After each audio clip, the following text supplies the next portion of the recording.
All right, do you live in San Diego or Southern California and you're looking to get a little bit more affordability, maybe get away from politics? Well, if so, you're probably either considering moving to Texas or Arizona. I recently did a live stream with my friend Jeremy Knight in Austin, Texas, and I got this response. Can you do one of these with an Arizona relocation realtor? This was so helpful. So, first of all, I want you to know that, hey, I listen. When you guys comment down below, let me know what type of videos you want me to make. And I'm going to go ahead and do that because I want to provide value for you. But second of all, we decided to bring on an Arizona relocation realtor today. And if I can figure out how to share my screen here. Oh, there he is. That's not what I meant to do. This is what I meant to do. But we have Mr. Javier Vidana on today. Not only is he an Arizona realtor relocation specialist out of Phoenix, Arizona, but he's also a guide to buying real estate. He has 134,000 subscribers on YouTube, absolutely crushing it, helping a ton of people buy homes, sell homes, and I'm very excited to have him on today. Javier, before I tell you how excited I am to have you on, I just want to let you know there's like perfect space here for maybe your favorite San Diego realtor. It just feels like it would fit in perfect. I don't know. That's just me. But thanks for coming on, man. Nice try. No, good to be here. Thank you for inviting me. Yeah, absolutely. So have you lived in Arizona your whole life? Yes, I was born in Mexico, but I was brought here when I was like months old. So I basically was raised here. Primarily in the Phoenix area, West Phoenix area, but as a real estate agent for the past 8-9 years, I've been everywhere. I've seen all the majority of this market's upswing. I got in right after the crash and everything, so an experience with that, but very experienced over the last decade. Awesome, cool. So when we get started here, I'm just going to start by bringing up some information about how we got to this point in this crazy real estate market and why people are leaving California. But as always, as we're getting started, let us know where you are tuning in from. And if you have any questions for either of us specifically, we're happy to chat. Hopefully get some people tuning in from both Arizona and from San Diego so we can get some banter back and forth and get some more insight from other people. But let's talk about what's going on here. So San Diego County, this is, I don't know how much you know about the San Diego market here, but the median price home in San Diego has gone up from 2021 of $790,000 to $950,000. We are, before long, we're going to be at $1 million median single family home here in San Diego, which makes it really, really challenging if you're buying your first home. How do you feel about that? I kind of had my motivation. First of all, hi, Jeremy. And I have Real Migos tattooed on my butt. So that's how much I love the Real Migos. So the part of the reason why I wanted to come on here, it's because I've started to kind of sense that we're heading towards that direction where, I was talking to my buyer's agent today, the other day, and I was like, you know what? If back in the day we used to get a $300,000 buyer and I was like, yes, let's help them. Perfect. Now, if we get someone under 400,000, it's going to be very difficult to buy them a house.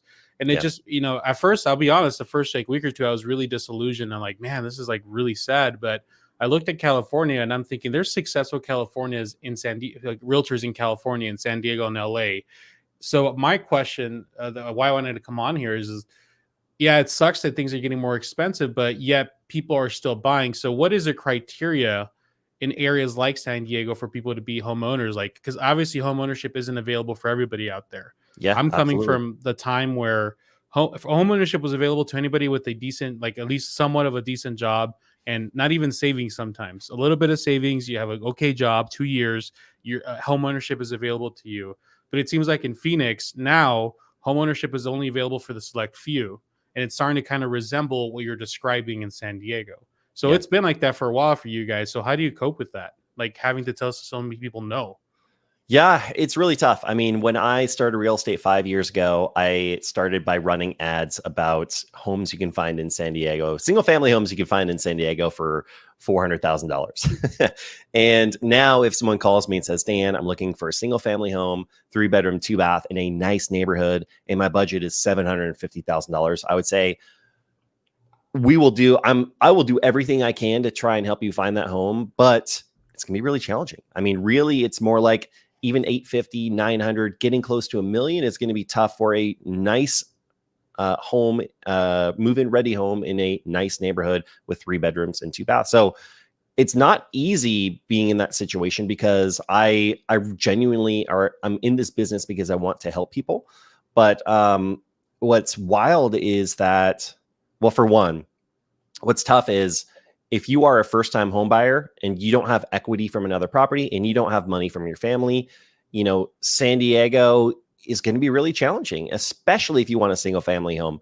The reality is you might have to start out by making a compromise and starting with a townhouse or condo or something like that.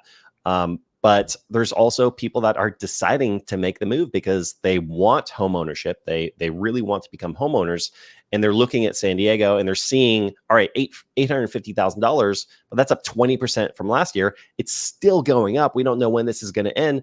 That's outpacing how much money I can save. And I don't have any good answers for that. I mean, I feel like you just need to start building up equity somewhere, maybe to kind of get that going. But it's just becoming harder and harder. Yeah, what I'm telling people now is there's like a mindset shift. Like people in San Diego, I'm sure the majority of them don't believe they could be owners anytime soon, and majority is just only the select few can think that they can get into homeownership. And it seems like that's what they slowly kind of infecting the country. Like, okay, now everybody's coming to the idea that homeownership probably won't be available to them unless some kind of miracle happens. What's up, John? Good to see you, man. I know who you are. You don't have to say who you are. All right. He's always traveling. All right, John. Are you still in Miami, John?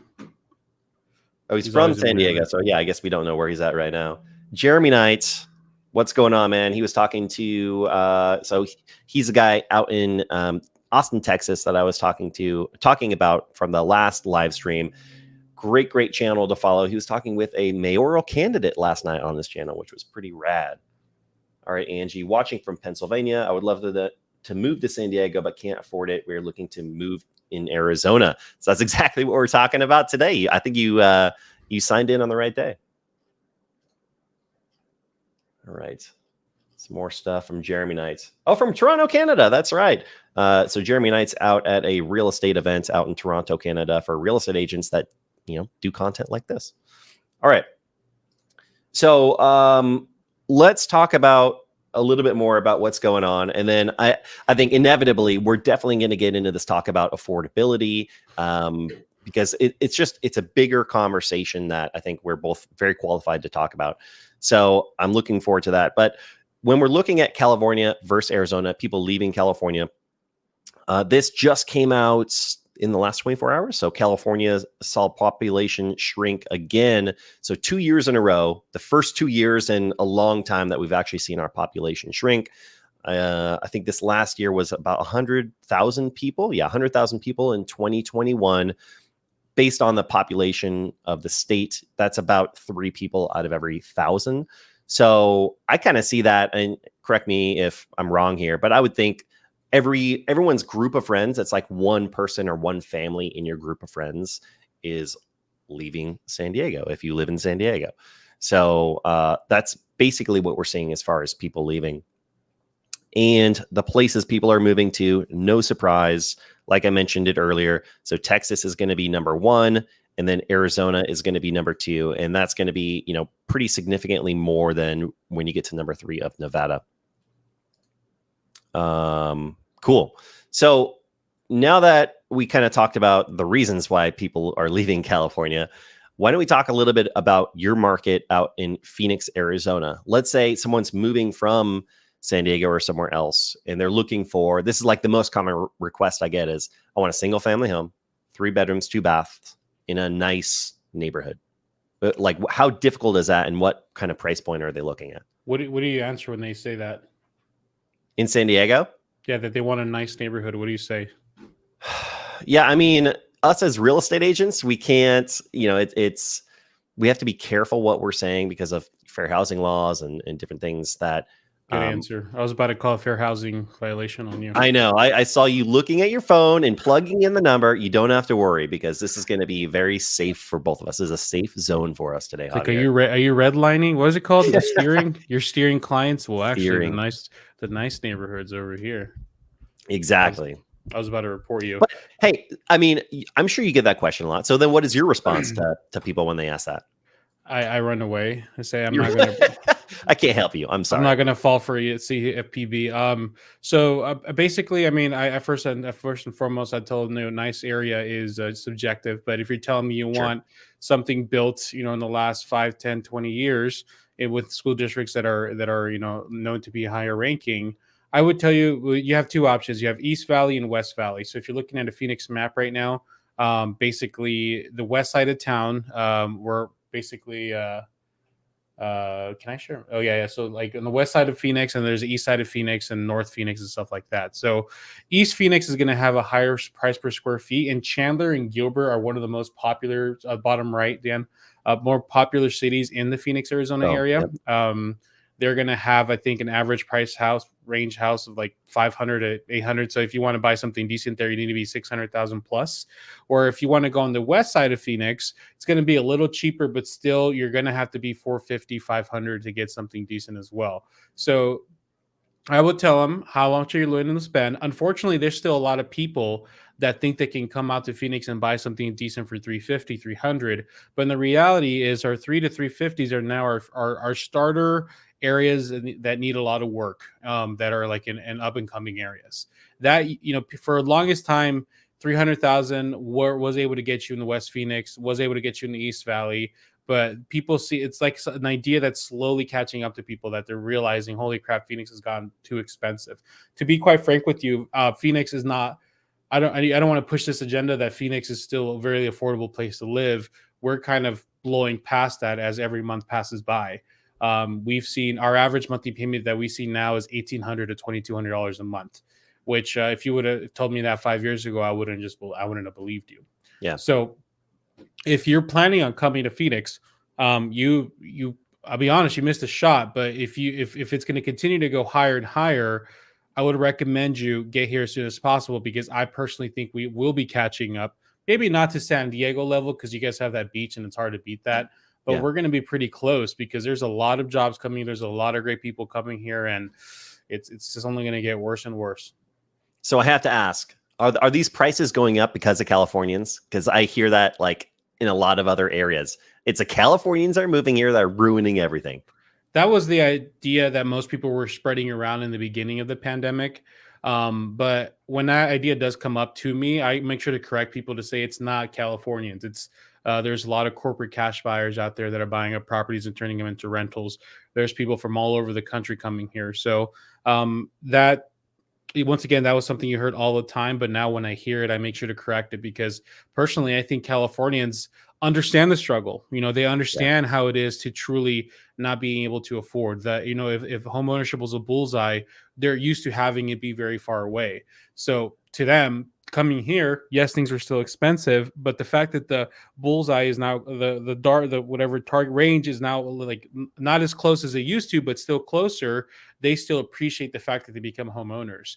Whereas a lot of people that have been in Phoenix, the general's idea I get from them is they're upset. They're like, why is it like this?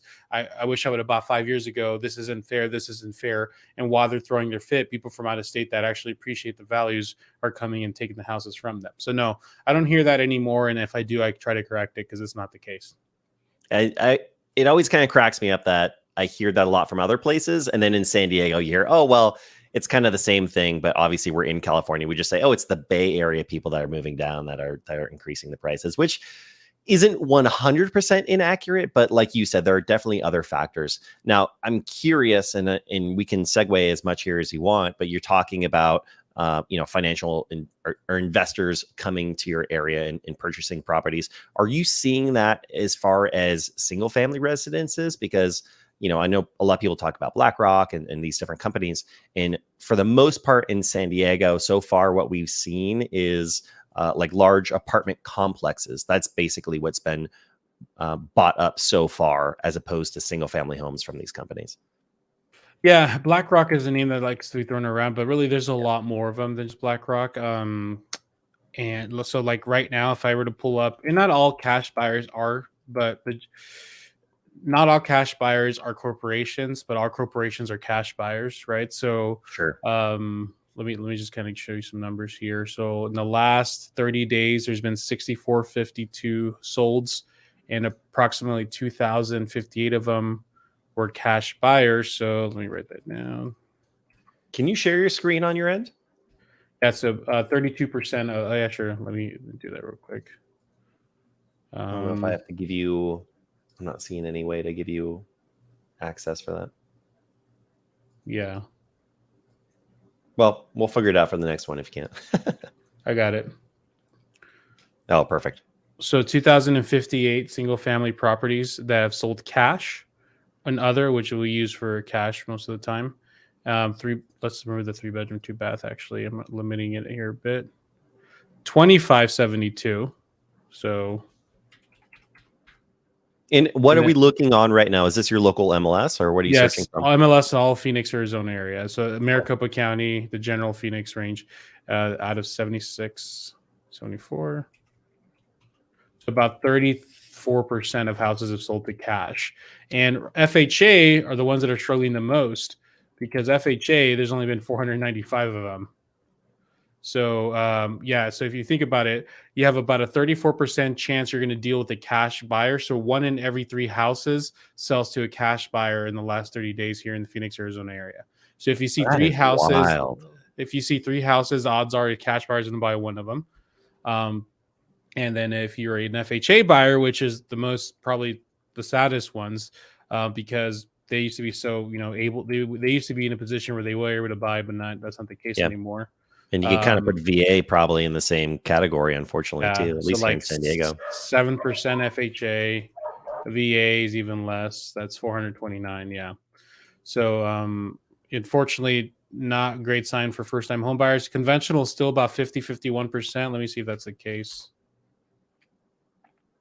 Yeah, I'm gonna have to see. I don't know if I can. I don't believe I can search based on that criteria in my MLS, but I would definitely like to know the number of cash buyers. That's really powerful information to have. Yeah, man, what's up with that? The San Diego had everything. These MLSs are super super dated with their technology. It's extremely frustrating. 53%, yeah. So it's unfortunate, but it is the reality here. So our inventory has actually been going up lately, and I've been keeping track of it on my channel, Arizona Home Goals. So if you guys want monthly updates on that, feel free to go check it out. So we're about 6,200 now, which we've been floating around 4,000 to 5,000 for the last 2 months. So our inventory is slightly going up with interest rates is going higher. However, even if that's the case, under contract and pending is still about 11 to 12,000. Well, it's actually 10,900 watts. So it's actually going down slightly. So we're going to keep an eye on that to see if things start shifting a bit.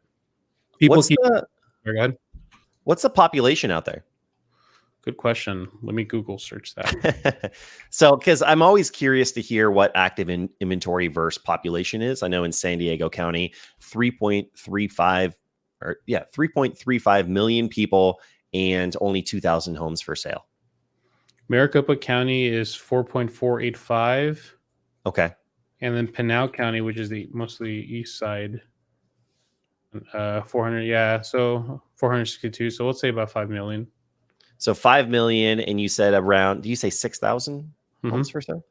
Okay, so yeah, so not quite double the population, but over double the homes for sale. So a little bit more inventory than we have here in San Diego, but not like a crazy amount. Yes. Okay. Exactly. And then John just wanted to let you know he's not in Miami anymore. He took care of the secret mission out there and came back last September. Oh, man. And Jeremy Knight, Javier, do you think there will be more people buying in Phoenix because interest rates have gone up and expenses in California are much higher? Great question. I think less people are buying in Phoenix. I think the thing is less locals are going to be buying. So I don't know if that is going to affect out of state traffic. But I know over the last, let's say 2 weeks since interest rates have spiked, I've probably out of 10 people, maybe 7 of them have told me they can't buy no more, or they simply just can't buy no more. They were trying to be competitive at 400K, but ever since the rates increased, they're maybe around 350 now, which can't really get you much anymore. Yeah, we were kind of talking a little bit about this earlier. It's tough. I mean, there's no right answers. It's kind of like at least here in San Diego, it's really sad that you can't just have a good job anymore. You have to have great investments and great other things that are going well for you as well in order to do well and live in the state and be able to afford property or own other properties and utilize that equity to buy another home. So for the first time home buyers out there, we feel for you. I know that a lot of people say that real estate agents they love this market when it goes up like this. I don't love this market because I love people and I love helping people. And I work with a lot of buyers, and this market stinks. This market stinks for buyers out there. Yeah. I want it to be better. Yeah. If it was, I didn't know how good it was 2 years ago, 3 years ago when I was complaining. Yeah. And what are we going to think 3 years from now? It's pretty wild to think. I talked to somebody who bought a house. They're selling their house that they bought a year and a half ago. And they're like, yeah, I remember when we look at houses, we'd have to offer $3,000 or $5,000 more. It's insane. I'm like, oh man, I miss those days. And ever since the rates have gone up, and then I started to feel some signs of the market shifting a little bit, but the properties are still really hot. Like just today, I got an offer accepted for a property that was listed at $850,000, and we had to go up to $1 million, and we weren't even the highest offer, but we were still able to get it accepted. So it's not always just about price, but $150,000 over asking when the rates have gone up so much is crazy. And then today this happens. I don't know about you, but my phone has been blowing up with this information that the Federal Reserve announces biggest interest rate hike since 2000. What are your thoughts on this, Javier? I didn't see that. Is that mortgage interest rates or just general rates?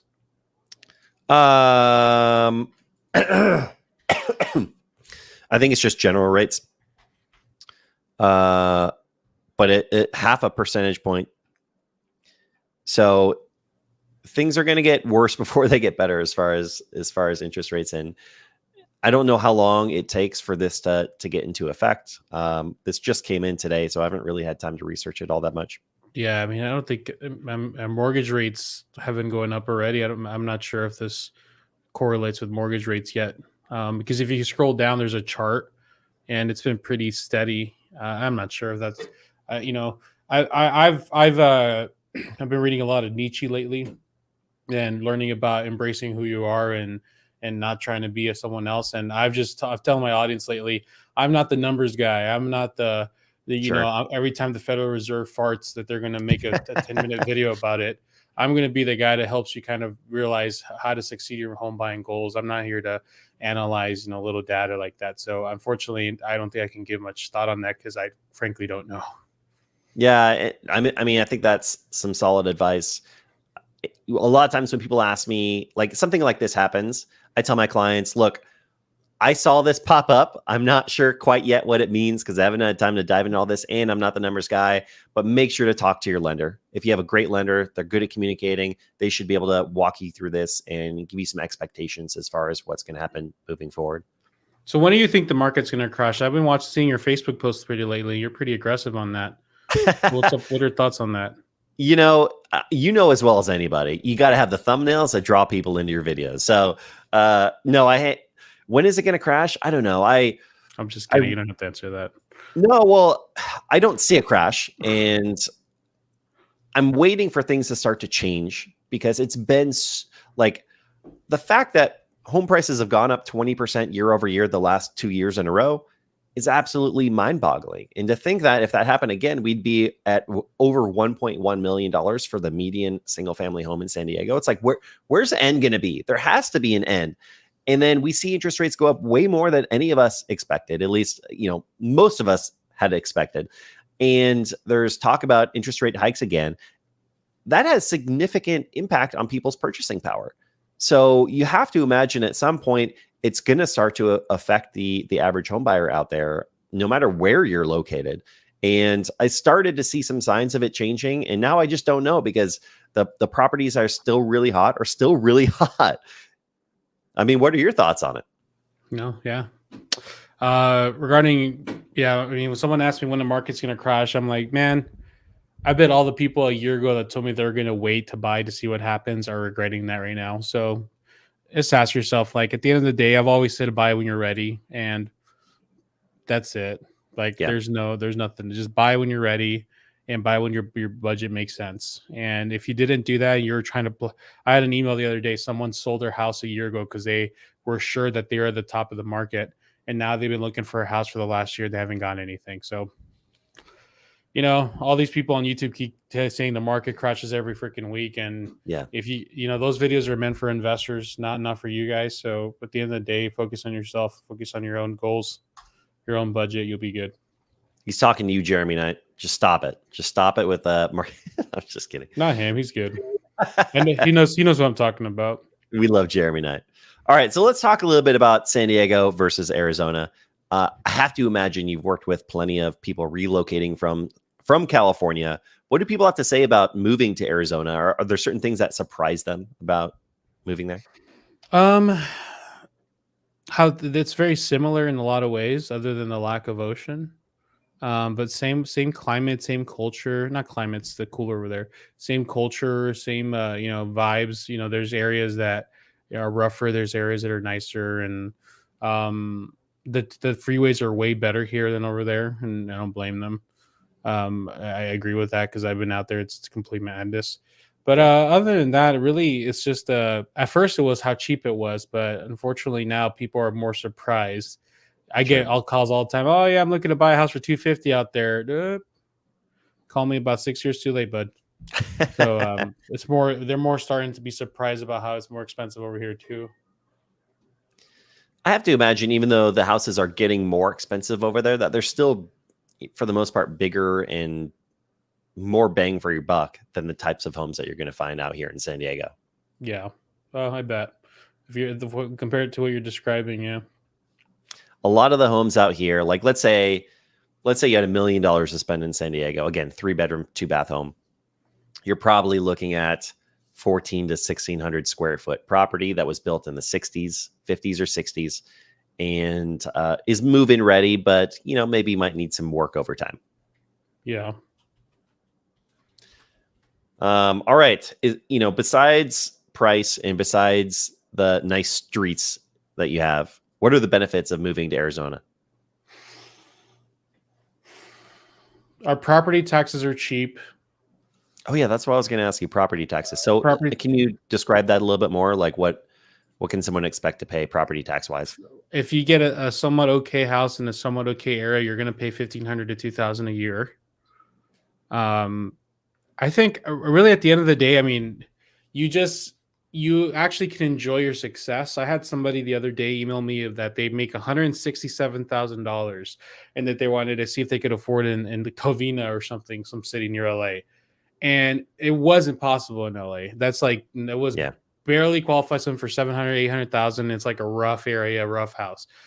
They can come with that income here and they're in the top, like, at least 2-3% of our income bracket. They can actually enjoy the fruits of their success and be proud of what they do and like live in a house that's equivalent to what the success they have and actually be treated with the respect they deserve for making $167,000 a year, as opposed to being treated like a homeless person in California for that.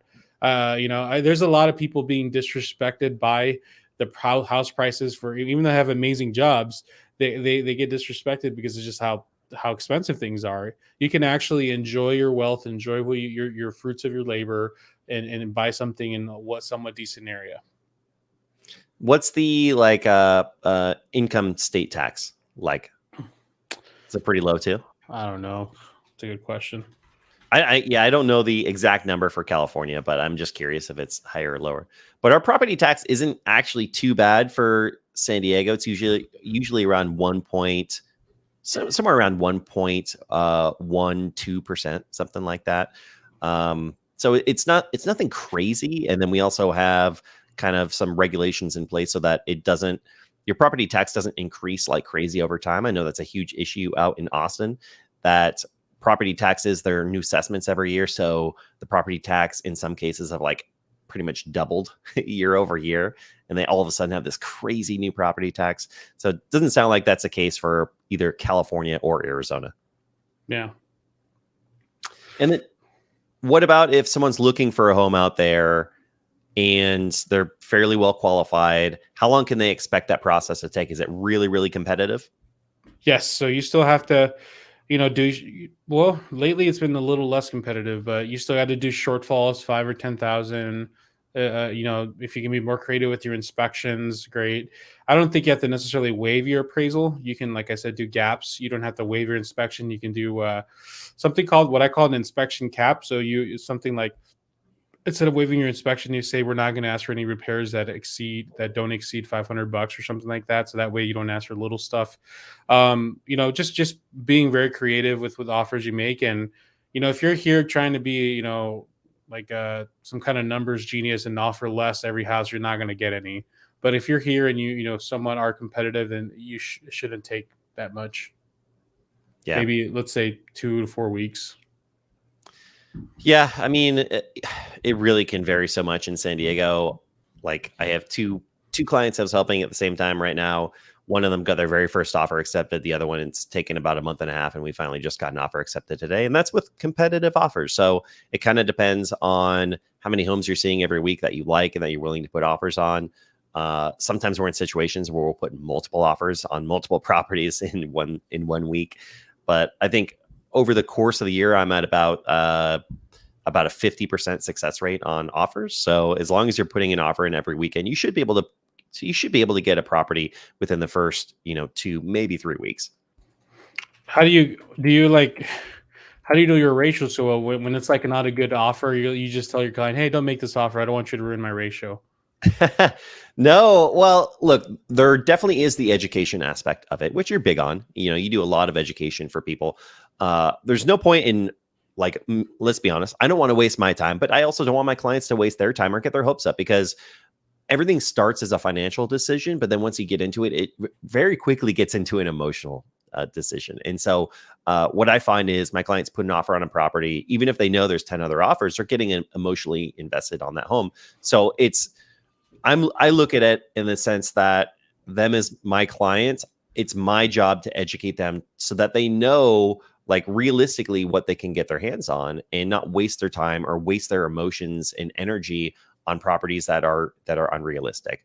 Ultimately, I always leave the decision to my clients, but I'm always going to lay out for them, look, I'm writing offers every single week in this very competitive market, and here's where I think that we would need to succeed. We can write an offer wherever you want, but this is what I think the path for success is. And you let me know where you feel comfortable on that scale. Yeah, sounds good to me. Yeah. And I mean, as well as I do, like, the offer I got accepted today, we were not the highest offer. And the agent called me and said, look, the top offer was kind of a pain in the ass. And the agent she didn't seem like she'd be fun to work with or easy to work with. You have been great. So we're going to accept your offer. And there's more to it than just the amount of money that you're throwing in the pot. Pull on the charm, do you? What was that? Oh, yeah, the charm. Charm, yeah. Why not, man? Living my best life out here in San Diego. Come on. I got a question for you. Yeah, let's hear it. Please define. Oh, hold on, give me 1 second. I'm not ready. Take your time. Give me 1 sec.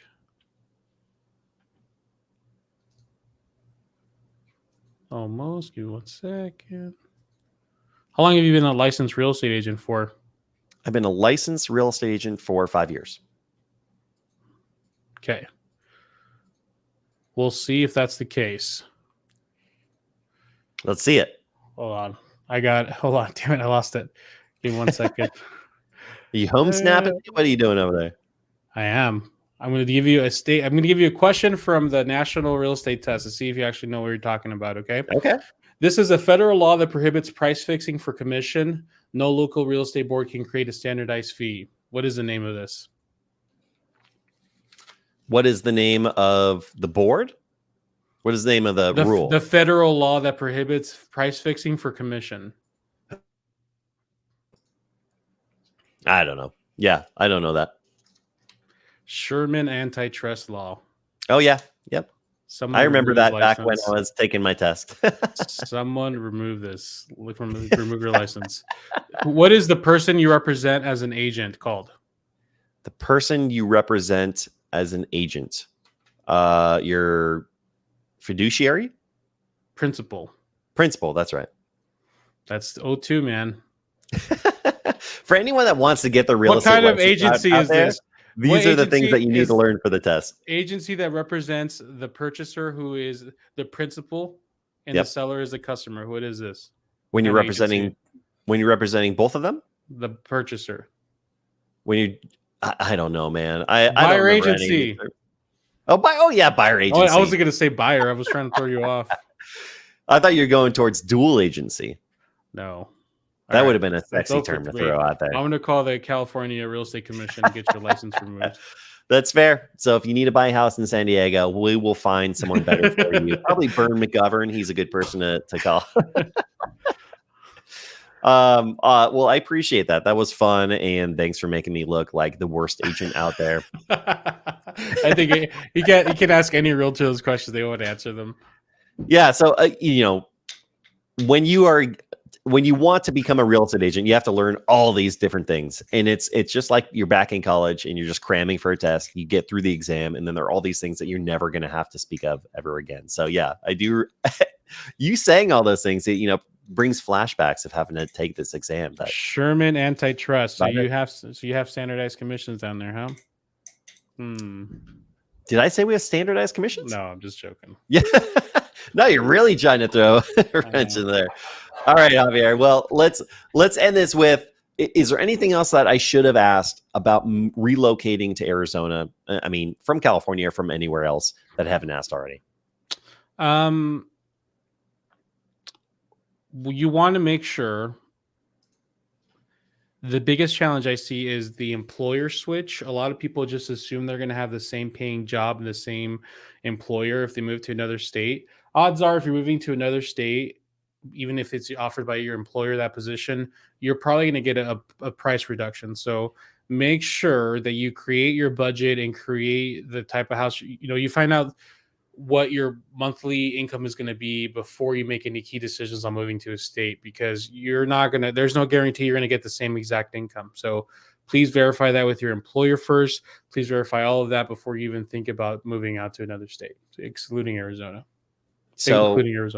Really get your financials in order. And I know that you kind of preach this a lot on your channel as well. Like, hopefully you're not in the situation where you're completely maxing out what the bank says they can give you anyway, and that you have some leeway and some flexibility. But that's a great point. Make sure to check, if you are working remote, that your employer is still going to be paying the same amount regardless of where you are living. And Dave Otley out there answering your questions. He also said what I thought, which is dumb test. So yeah, I agree, Dave. That is a very dumb test. Dual agency. That's exactly what I thought as well. And I don't know if this is an inside joke, but he wants to know if they have extra guac in Arizona. I have no idea what that means. No, I guess sometimes you just have to pay for it. Well, we have plenty of guacamole out here in San Diego. So lastly, just real quick, if you enjoyed this, hopefully you enjoyed this, make sure to follow my man Javier on his channel. And very soon he will have one more subscriber list right here. We'll see what that ends up being. He has a channel for buying a house. So really informative as far as buying a house, but also he has a channel based on living in Arizona. So Arizona home goals. And he has some really great resources on there as well. Javier, I appreciate you being on. Is there anything, any other way to reach out to you that I should have mentioned? Nope. Just ArizonaHomeGoals.com to look for houses and get connected with one of our agents. And let me see your phone number. Let me look it up so I can tell. Do you have your phone number available in the public? Yeah. Oh, okay, never mind. I was going to say your phone number out there, but no. 619-719-1122. If you want to buy a house here in San Diego. 619-799 was the last word? 619-719-1122. 1122. That's where you got to go. That's it. Info at bestlifehometeam.com. Myself and my team will take great care of you. All right. Thanks for tuning in. I appreciate you, Javier. Have a good one, man. See you. Bye.